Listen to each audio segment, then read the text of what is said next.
Hello friends, welcome to my YouTube channel learner zone by KV teacher. हम पढ़ रहे हैं क्लास 2 की एनसीईआरटी मैथ्स की ओलंपियाड प्रिपरेशन। आज हम लेकर आए हैं part 5 series logical reasoning. Better रहेगा आप पेन पेपर लेके बैठिए, क्वेश्चंस को साथ में नोट डाउन करते जाइए और समझते जाइए। चलिए स्टार्ट करते हैं।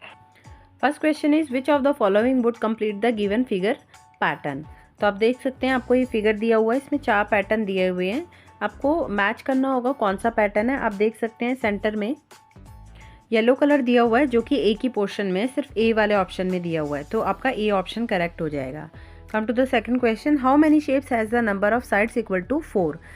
कितनी शेप्स ऐसी हैं जिसकी 4 साइड्स है। तो आप देख सकते हैं जो पी फिगर है उसमें 4 साइड्स है हमारी। उसी तरह पी, क्यू और डब्ल्यू, तो 3 शेप्स ऐसी हैं जिसमें हमारी 4 साइड्स हैं, तो option B will be correct.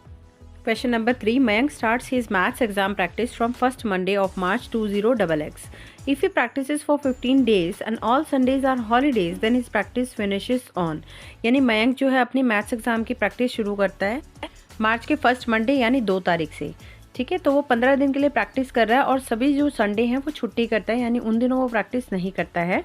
तो आप 2 तारीख से काउंट कर लीजिए 15 डेज़ कब होंगे, और उसमें आप 8 और 15 जो कि संडे के दिन है वो आप एक्सक्लूड कर दीजिए। तो 15 डेज़ हमारे वेडनेसडे को आके यानी 18 तारीख को कंप्लीट होंगे, तो C option will be correct. Question 4 is find the fish from the option which is exactly same as the given fish. तो आपको जो दी हुई फिश है उसके सिमिलर फिश ढूंढनी है। तो जो ऑप्शन डी है वो बिल्कुल सिमिलर है, तो आप डी पे मार्क कर देंगे। Question number 5, which spring has the लेस्ट number of coils. तो जो स्प्रिंग खुला हुआ है सबसे ज़्यादा जो ओपन है वो वाला ही में ही नंबर ऑफ कॉइल्स जो है वो कम होंगी, तो that means option A is correct. Q is the correct answer. Question number 6, which of the following is the heaviest. आपको देखना है सबसे भारी कौन है, तो आप ए बी सी डी में से चेक कर सकते हैं।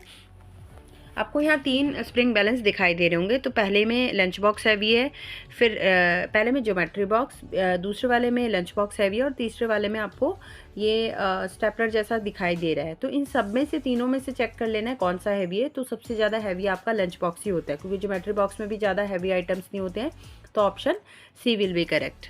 Question number 7, if Meenu rotates the wheel which fruits is least likely to come. अगर मीनू जो है व्हील को रोटेट कर दे तो कौन सा फ्रूट सबसे कम आएगा। लीस्ट लाइकली मतलब सबसे कम कौन सा आएगा, तो बनाना आएगा, क्योंकि बनाना ही सबसे कम एक ही बार आए। ठीक है, so option D will be correct. Question number 8 is if the day before yesterday was Friday then what day will be tomorrow. अगर कल के पहले फ्राइडे था तो पूछा है आने वाले कल क्या होगा, तो इसे ऐसे समझते हैं। इसमें ले लेते हैं हम टुडे, यस्टरडे, बिफोर और टुमारो। तो इसने कहा डे बिफोर यस्टरडे फ्राइडे था, यानी यस्टरडे क्या हुआ सैटरडे, टुडे क्या हुआ संडे, तो टुमारो में क्या आ जाएगा बेटा, Monday will be the correct answer. Question number 9 is which figures comes next in the figure pattern in the given below. तो आपको एक पिक्चर दिखाई दे रहा है, इसमें पहले एक आंख बनी है, फिर 2 बनी है, फिर 2 आइज के साथ माउथ बन गया है, फिर 2 आइज माउथ और 1 ईयर बन गया है राइट साइड का। तो नेक्स्ट में पूछा है, तो ऑब्वियसली आप इसमें देखेंगे सिमिलर। इसमें पर एक कन्फ्यूजन ये है कि बेटा ए और डी को आप देखो, आप बोलोगे कि मैम दोनों में कान भी बने हैं, नोज भी है, माउथ भी है, सब कुछ है। बट आप अगर इसको जब ध्यान से देखेंगे तो एक ऑप्शन ए और डी में डिफरेंस क्या है कि एक में आइज जो है ऊपर की तरफ बट चढ़ी हुई है और एक में नीचे की तरफ। तो हमें ये देखना होगा कि कहाँ से आइज स्टार्ट हो रही है, आइज नीचे की तरफ से ही है, तो A option will be correct answer. तो ये थी हमारे लॉजिकल रीजनिंग के कुछ क्वेश्चंस। इसी तरह के क्वेश्चंस की आप प्रैक्टिस कर सकते हैं और एग्जाम में उम्मीद करती हूँ आप ये इस तरह के क्वेश्चंस अटेम्प्ट कर पाएंगे। हमारी सीरीज से जुड़े रहिए। अगर आपको मेरे चैनल का कंटेंट अच्छा लग रहा है तो प्लीज़ इसे लाइक, शेयर और सब्सक्राइब करें। Till then take care, keep preparing for exam, all the best.